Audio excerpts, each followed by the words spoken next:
Le sujet d'aujourd'hui que je vais aborder est le concept des moyens et de leurs conséquences. يعني مفهوم الأسباب ومسبباتها يعني الأسباب ونتائجها. Donc le concept des moyens et de leurs conséquences. Et on va se poser la question, y a-t-il une contradiction entre le fait d'utiliser les moyens en islam et le fait de s'en remettre à Allah Ta'ala wa Tabarak? Y a-t-il une contradiction? Et le but de ce sujet d'aujourd'hui, c'est d'enlever la contradiction, d'éliminer la contradiction et de montrer la conciliation entre les deux. C'est ce qu'on va faire, Inch'Allah. Donc, Dieu, gloire et pureté à lui, a demandé aux croyants d'utiliser les moyens afin d'atteindre les conséquences ou les résultats de ces moyens. Allah amara bi اتخاذ الأسباب للوصول إلى المسببات إلى النتائج لتلك الأسباب التي نريد, c'est-à-dire les conséquences que nous voulons. Mais en même temps, Dieu subhanahu wa ta'ala, Dieu nous a ordonné de nous en remettre à lui. On doit s'en remettre à Allah ta'ala wa tabarak. On doit placer notre confiance en Allah ta'ala wa tabarak. في نفس الوقت الله أمرنا أن نتوكل على الله عند استعمال الأسباب أن نتوكل على الله. إذن كيف نفهم العلاقة بين الأخذ بالأسباب والتوكل على الله? Comment allons-nous faire pour comprendre la relation qui se trouve entre le fait de s'en remettre à Allah lors de l'utilisation des moyens? Si les moyens sont nécessaires à entreprendre, cela signifie que ces moyens sont aussi suffisants. Mais si s'en remettre à Allah Ta'ala wa Tabarak est obligatoire et nécessaire, pourquoi allons-nous utiliser les moyens? On s'en remet à Allah Ta'ala wa Tabarak. On compte sur Allah. Pourquoi on va utiliser les moyens? Parce qu'au bout du compte, on doit compter sur Allah. Pourquoi on doit faire les deux? سأقول عدة نقاط للجواب عن هذا التساؤل. Pour résoudre cette problématique, je vais aborder plusieurs points. Je commence par le premier. Le monde des moyens. عالم الأسباب. Allah a créé les causes, les moyens, et il a créé leurs conséquences, et il a aussi créé la relation entre les deux, la relation de cause à effet. C'est Allah qui a créé tout ça. Ce ne sont pas les moyens qui se sont auto-créés dans le royaume de Dieu. Ce ne sont pas les conséquences qui sont automatiquement créées suite aux moyens. Mais c'est Allah qui a tout créé dans son royaume. Allah yaqul, Dieu dit, Allahu khaliqu kulli shay. Dieu est le créateur de toutes choses. Chapitre 39, verset 62, Allah crée tout. C'est-à-dire qu'il n'y a pas une chose qui existe dans le monde de Allah, dans le royaume de Allah, qui n'a pas été créée par Allah Ta'ala wa Tabarak. Ça veut dire lorsqu'on se voit, nous, créés par Allah dans ce monde, et contraints, astreints à utiliser les moyens, c'est une volonté de Dieu, subhanahu wa ta'ala. C'est une volonté de Dieu. Cela ne signifie pas que les moyens et la cause à effet et les conséquences des moyens se sont imposés à Allah Ta'ala wa Tabarak. Dire ça, c'est tomber dans la mécréance. Allah ne subit pas la contrainte. C'est Allah qui a voulu que ce monde soit basé sur les moyens et les conséquences des moyens. Et il nous a ordonné d'utiliser les moyens pour atteindre nos objectifs. On en veut, etc. Je vous donne les exemples, se comptent par milliards. Je vous donne quelques exemples. Par exemple, la pluie, c'est un moyen voulu par Dieu subhanahu wa ta'ala qui fait sortir la végétation. La pluie ou l'eau de la pluie, c'est quoi? C'est un moyen. Sabab. Al-matar sabab. Khuruj nabat musabbab. Natija. La poussée de la végétation des plantes est une conséquence de l'eau de pluie qui est un moyen. Ad-dawa yuzilu al-marad. La prise de médicaments élimine le mal. Donc prendre le médicament, c'est quoi? Sabab. C'est un sabab, c'est un moyen. Et le résultat, la conséquence, c'est la guérison. Al-akl yuzilu al-jou'. Le fait de manger élimine la faim. Donc, si tu as faim, tu vas utiliser un moyen que Dieu t'a donné, c'est de manger. Quand tu manges, la conséquence, c'est le rassasiement. Etc.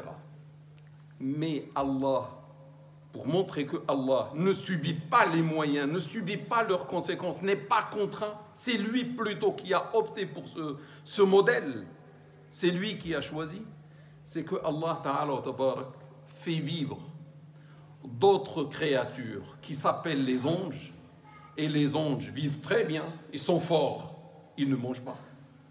C'est-à-dire, Allah pouvait se passer de l'alimentation des hommes et les hommes allaient vivre. Allah pouvait faire pousser la végétation sans la pluie. Allah est capable de tout faire. Seulement par sagesse, il a voulu procéder ainsi. Il nous a demandé d'utiliser les moyens. Dans beaucoup de versets coraniques, je choisis un seul. Famshu fi manakibiha wa kulu min rizqih. Parcourez donc ces étendues, les étendues de la terre, et mangez de sa subsistance. Il n'a pas dit de la subsistance de la terre, de la subsistance de Allah Ta'ala. Parcourez ces étendues de la terre et mangez de sa subsistance. Lorsqu'il a dit parcourez, ça veut dire bouger. Mettez-vous en mouvement. Cherchez votre subsistance. Faites le moyen, travaillez. Ne vivez pas avec l'assistanat. Travaillez, faites le moyen, et c'est Allah qui va vous donner votre subsistance. Donc il y a le moyen, il y a la subsistance, qui est une conséquence du moyen, le fait de parcourir la terre, de travailler, de se mettre en mouvement. C'est le chapitre 67, verset 15. Je passe à un deuxième point. On a compris la nécessité. Donc, entreprendre les moyens, utiliser les moyens, c'est une nécessité pour vivre dans le monde de Allah. Dans le royaume de Allah, c'est un choix. C'est la volonté qui exprime la volonté, le Mashi'a de Allah Ta'ala. Je passe à un deuxième point, une fois on a compris celui-ci. C'est que Allah, dans d'autres textes coraniques ou hadithiques, il va nous parler de l'inefficacité des moyens. On ne comprend plus. Il nous a dit d'utiliser les moyens, mais dans d'autres textes, il nous a dit que les moyens sont inefficaces. Ça veut dire n'apportent pas les conséquences, ce n'est pas automatique. Dieu nous a donné pas mal d'exemples dans le Coran, je choisis quelques-uns pour bien comprendre. Je vous donne l'exemple du fils de Nouh, salat et salam sur Nouh, sur le père. Lorsque son père lui dit, viens utiliser le moyen que Dieu a demandé, c'est l'arche. Mets-toi avec nous sur l'arche, sur le bateau. Il a dit non. Qu'est-ce qu'il va faire? Il va utiliser un moyen qui est normalement connu par le fait de sauver. Il va monter sur le sommet de la montagne. C'est un moyen ou ce n'est pas un moyen? Oui, si on monte au sommet de la montagne, d'après l'habitude, d'après ce qui est ordinaire, tu ne vas pas être noyé alors que tu es au-dessus de la montagne. La montagne qui fait 4 kilomètres dans le ciel. L'altitude, c'est 4000 mètres quand même. La pluie, ça va faire 1 mètre sur le sol. Malgré qu'il a utilisé un moyen, le moyen était inefficace et il a fini noyé.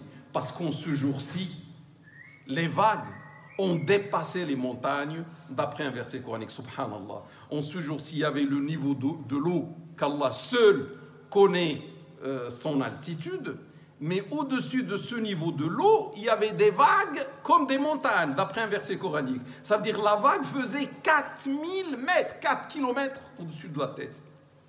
Et Nuh, pour être sauvé, qu'est-ce qu'il a utilisé? Il a utilisé un moyen. C'était quoi? C'était le bateau. Mais le bateau, c'était comme une fourmi entre les montagnes. Ce n'est pas ce bateau qui va sauver quand même comme moyen. Mais Dieu a voulu, vous allez comprendre, Dieu a voulu que ce bateau comme moyen soit utilisé. Mais après, c'est Allah qui fait tout. Je vous donne un autre exemple. Le feu qui brûle, normalement, c'est un moyen de brûler. Il détruit toute chose. Lorsqu'il contacte une chose inflammable, le feu brûle. La chose détruit la chose par l'incendie. On a mis pendant beaucoup de jours, pendant plusieurs jours, on dit même un mois, Ibrahim, salat et salam sur lui, il est sorti sain et sauf. Le feu, ce moyen n'a pas donné les conséquences. Le feu comme moyen pour brûler Ibrahim était inefficace. Là, Dieu nous pousse à réfléchir, à méditer. Je vous donne un autre exemple. Ibrahim, salat et salam sur lui, prend le couteau pour égorger son fils. Selon un ordre de Dieu, le couteau n'a pas voulu égorger. Alors qu'il a bien aiguisé son couteau. Il le passe là et... Lorsqu'il lui a dit, prends le mouton maintenant, avec le même couteau, ça a marché. Ça veut dire le moyen couteau qui donne la conséquence, la coupure, n'a pas coupé. C'est-à-dire tu peux utiliser un moyen, et ça peut ne pas marcher. Le prophète sallallahu alayhi wa sallam a fait tous les moyens. Il a utilisé les sabab. Takhad al-asbab lors de l'égir.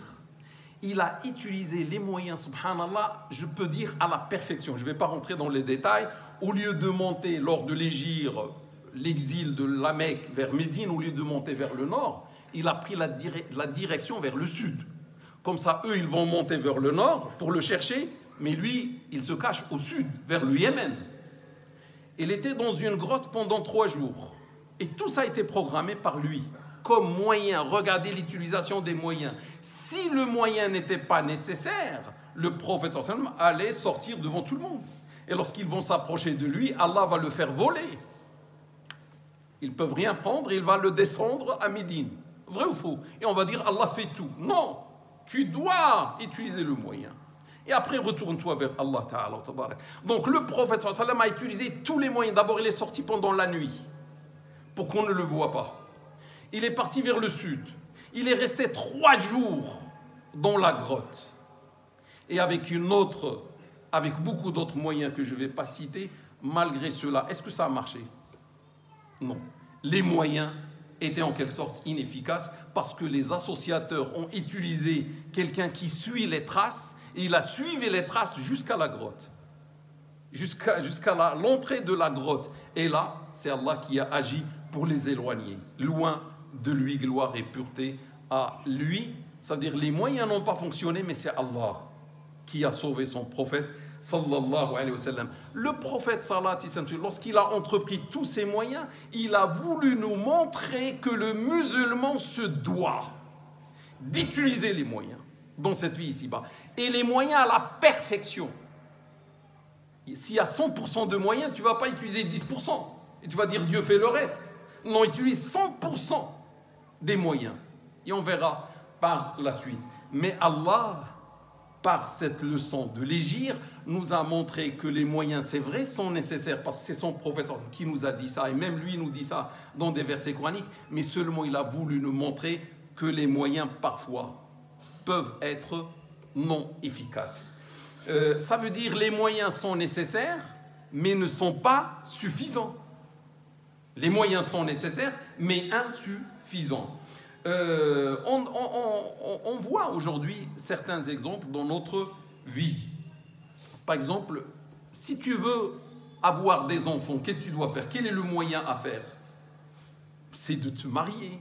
Le mariage est un moyen pour l'homme et la femme pour avoir quoi? Avoir une descendance et avoir des enfants. Est-ce que tous les mariages donnent des enfants? On a vu des gens qui se marient, qui sont stériles, pas d'enfants. Donc le moyen qui est le mariage, parfois ça marche pas. Je vous donne un autre exemple. Pour réussir l'examen, qu'est-ce qu'il faut faire? Il faut le préparer. Il faut travailler des jours et des nuits à apprendre, à réviser, à faire des exercices, etc. Mais ce moyen est-il suffisant pour réussir l'examen? Non. On a vu des gens qui ont bien travaillé, mais après ils n'ont pas eu leur examen. On voit des gens qui prennent le médicament. C'est le médecin qui a diagnostiqué la maladie, qui a prescrit le médicament, et le malade a pris les médicaments. Comme le médecin a dit, il n'y a pas de guérison. Vrai ou faux?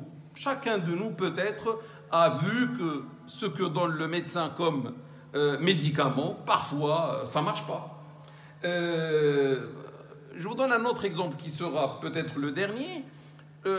Pour que Dieu réponde ou exauce ou nous donne ce qu'on veut, qu'est-ce qu'il faut faire? Quel est le moyen? C'est ad-du'a, l'invocation, lever la main.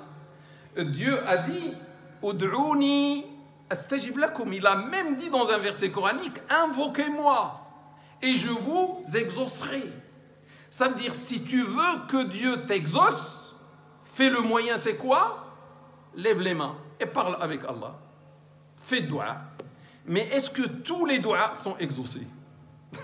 Le dua est un moyen, c'est vrai, mais parfois il y a des gens qui disent on a invoqué Dieu subhanahu wa ta'ala, mais on n'a pas eu ce qu'on a demandé.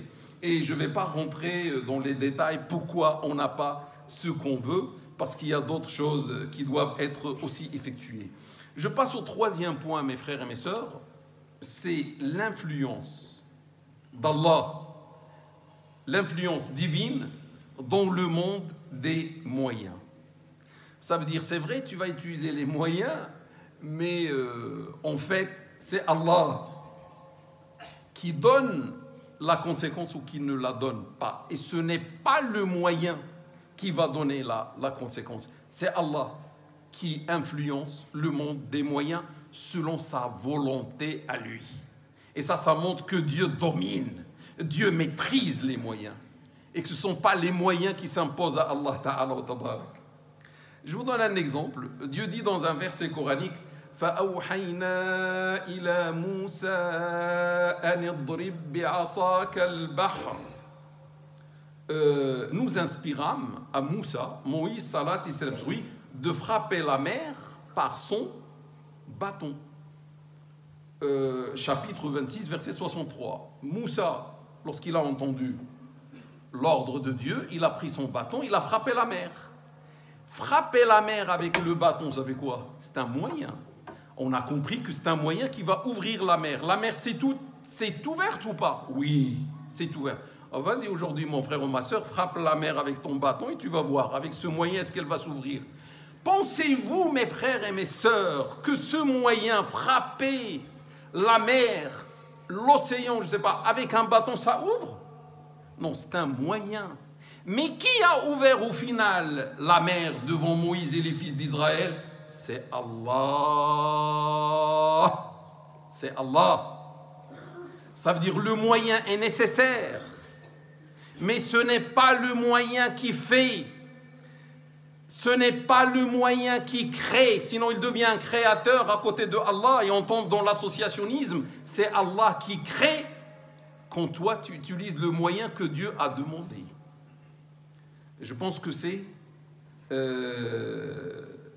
clair. Donc, au final, c'est Allah qui ouvre la mer. Ah, celui maintenant qui pense que lorsqu'il prend le médicament, c'est un moyen, que le médicament va enlever la souffrance, c'est exactement comme un enfant qu'on va lui raconter l'histoire de Moïse et il va croire que c'est le bâton qui a ouvert la mer. Le médicament ne guérit pas exactement comme le bâton n'ouvre pas la mer. Tu prends le médicament parce que Allah a voulu que ça soit un moyen pour guérison, mais au final, c'est Allah qui va te guérir et non pas le médicament. Je donne un autre exemple. Dieu dit dans un verset coranique nous leur dîmes, frappez-le par une de ses parties. Il y avait ces chapitres 2, verset 73. Il y avait un homme assassiné à l'époque de Moussa, on n'a pas connu le tueur. Dieu, qu'est-ce qu'il leur a dit? Tuer, égorger une vache, c'est pour ça qu'on l'appelle le chapitre la vache, le Baqara. Tuez une Baqara, une vache, et prenez un morceau et frappez le mort, le cadavre, mort, avec une partie de la vache, et il va se réveiller par la volonté de Allah. Il va revenir à la vie. Pensez-vous, mes frères et mes sœurs, qu'un morceau de vache, lorsqu'on frappe un mort, vous pouvez faire l'essai, vous pouvez faire l'expérience. Hein. Quand il y a un mort, prenez un morceau de vache que vous cachez et vous sortez, frappez, Bismillah, réveille-toi. Le morceau de la vache ne va jamais revivifier un mort. Qui fait cela? Le seul qui le fait, c'est Allah. Mais seulement pour le faire, quand même, tu dois utiliser ce moyen. Et le moyen voulu par Dieu, frappe avec un morceau de vache. Dieu dit dans un autre exemple, وَمَا رَمَيْتَ إِذْ رَمَيْتَ وَلَكِنَّ اللَّهَ رَمَى. Il parle avec le prophète. Il lui dit, tu n'as pas frappé quand tu as frappé, mais c'est Allah qui a frappé. Allah nie. Et en même temps confirme. Il lui dit, tu n'as pas, il parle avec Mohammed sallallahu alayhi wa sallam, il lui dit, tu n'as pas frappé. Il nie qu'il a frappé. Mais en même temps, il lui dit, quand tu as frappé. Ça veut dire, il confirme qu'il a frappé. Mais après, il explique, il dit, mais c'est Allah qui a jeté. Tu n'as pas jeté. Quand tu as jeté, mais c'est Allah qui a jeté. Le contexte. On était dans la Ghazwa de Badr, il y avait les associateurs à 200 mètres à peu près, plus moi je ne sais pas. Le prophète avec les croyants de ce côté, Salat, il s'instruit. Avant le combat, il a pris une poignée de terre. Il l'a jetée vers les associateurs. Les historiens ont dit que cette poignée de terre a fini dans les yeux de tous les associateurs. Pensez-vous que le prophète, un homme comme moi, un homme ordinaire comme moi, il va frapper la terre, comme ça il va jeter la terre, une poignée de terre, et ça va partir à 200 mètres. Et ça va entrer dans tous les yeux. Je jette, ça tombe au bout de 2 mètres. Pas plus, 2 mètres, maximum 3. Vrai ou faux? Vrai. Mais pourquoi cette poignée de terre a traversé 200 mètres et a touché chaque œil? Là, Dieu lui dit, tu n'as pas jeté.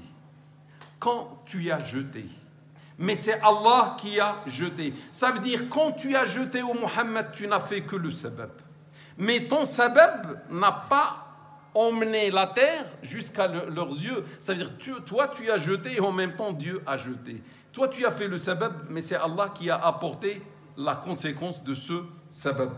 Un dernier exemple, les exemples sont très nombreux. Dieu dit dans un verset coranique, وَمَا هُمْ بِضَارِّينَ بِهِ مِنْ أَحَدٍ إِلَّا بِإِذْنِ اللَّهِ.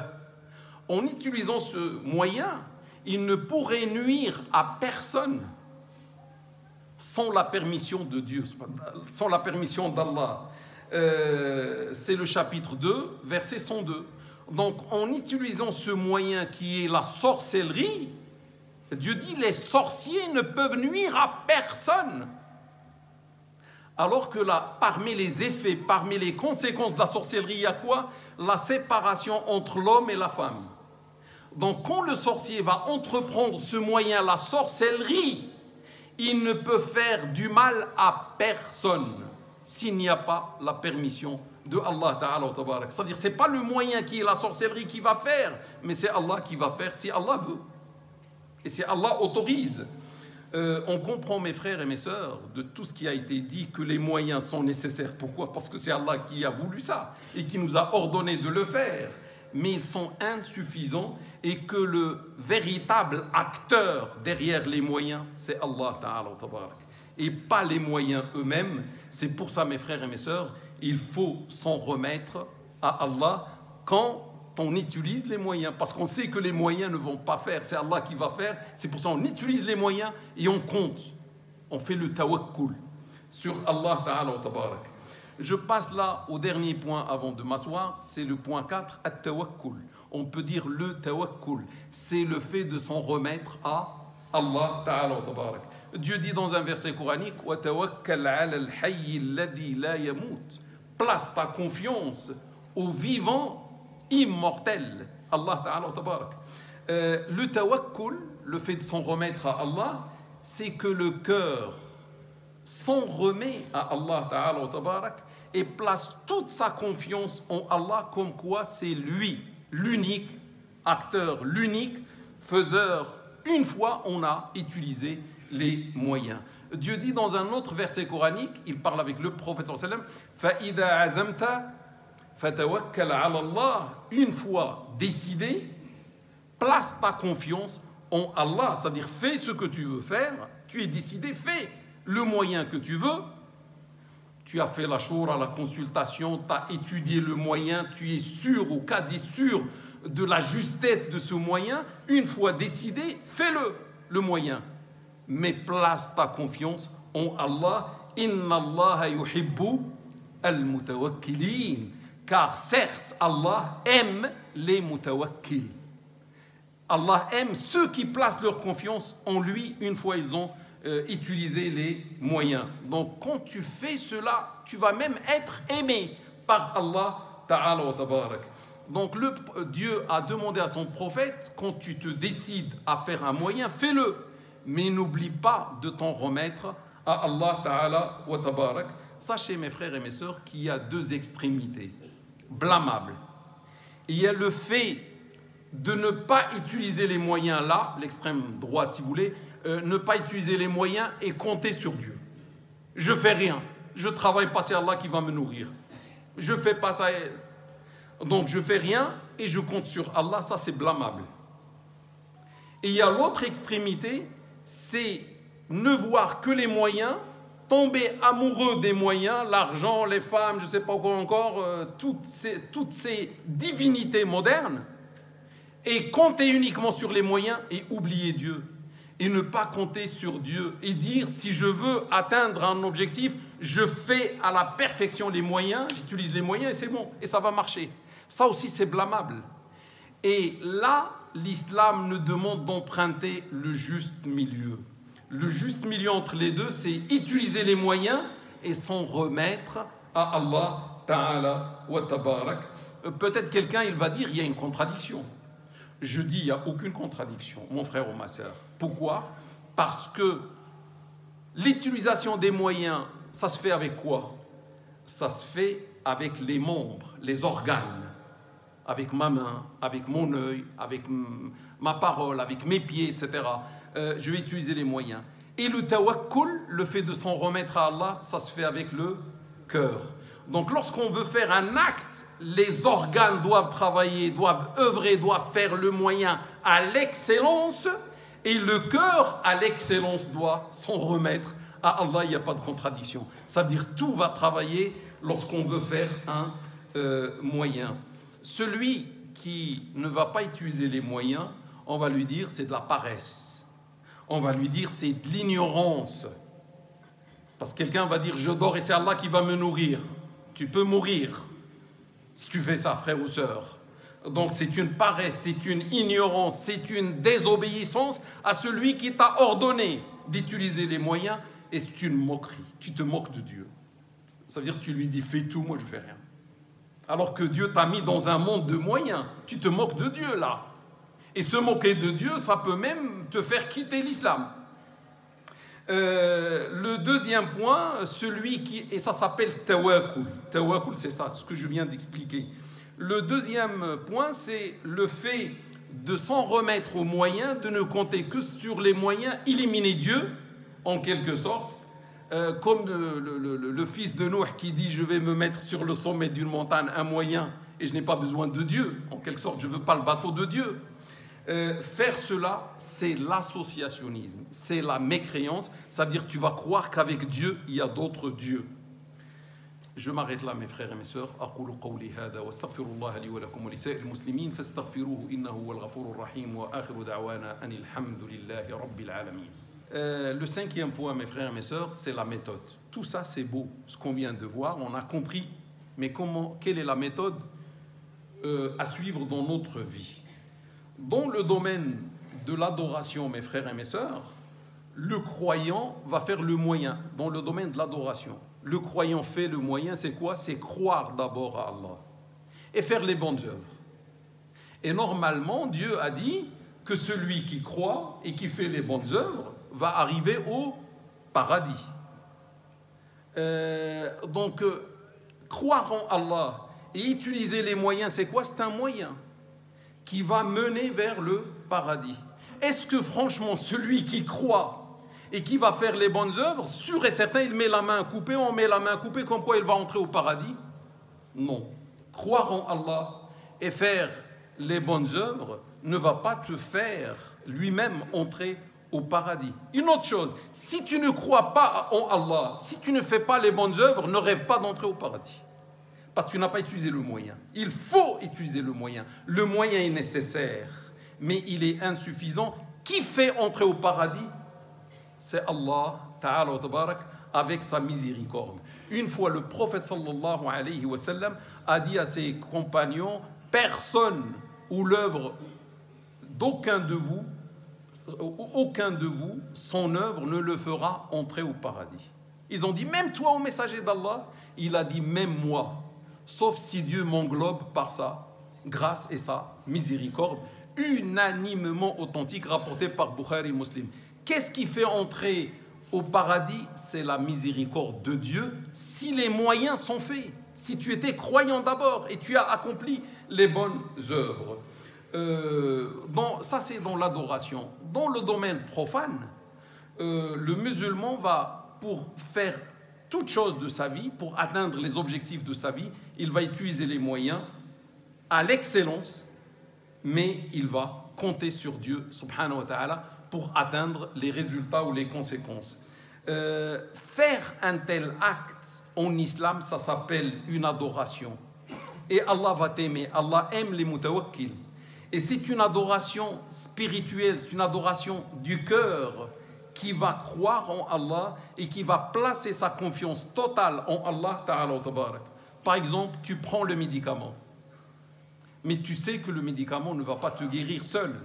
Donc quand tu prends le médicament, tu dis Bismillah, tu prends le médicament et tu te retournes vers Allah. Et tu vas lever les mains vers Allah et tu fais dua: Seigneur, guéris-moi. Tu m'as demandé d'utiliser le moyen, me voici l'utiliser. Mais je sais que c'est toi qui guéris, non pas le médicament. Tu peux même verser quelques larmes entre les mains de Dieu, devant Dieu, subhanahu wa ta'ala. Ça, c'est l'œuvre du croyant, de la croyante. Tu as un examen, tu prépares bien l'examen.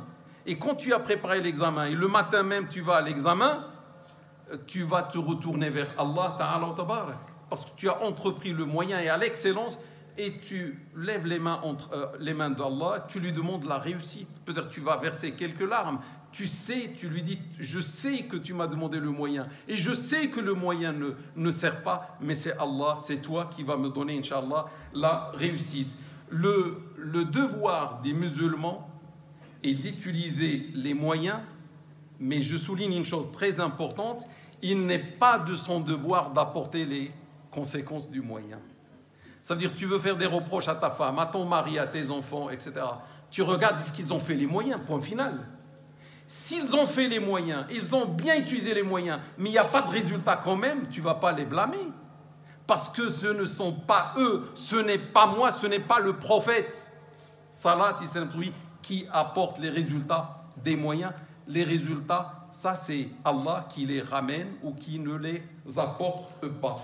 Si les moyens arrivent, qu'est-ce qu'on fait? On a utilisé les moyens et les résultats arrivent, les conséquences arrivent, on se retourne vers Allah, on le remercie, on pleure entre ses mains pour le remercier. Pourquoi? Parce qu'il a béni nos moyens, il nous a apporté la conséquence de ces moyens. Et on ne doit pas croire que ces moyens sont arrivés grâce à notre force, grâce à notre intelligence, grâce à notre programmation. Non, c'est grâce à Allah.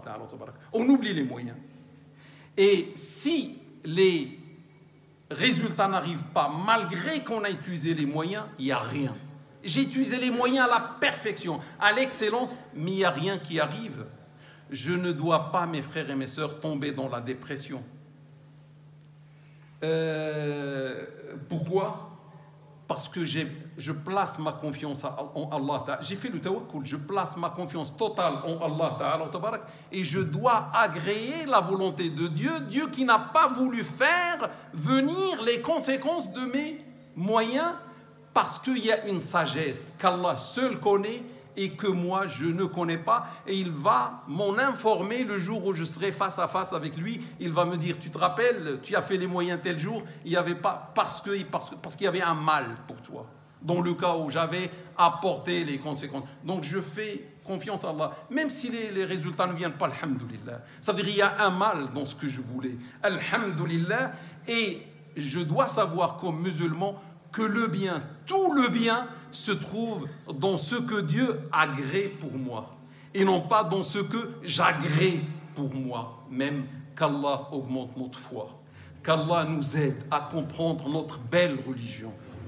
la religion d'Allah Ta'ala, la religion belle et magnifique, la religion de l'islam.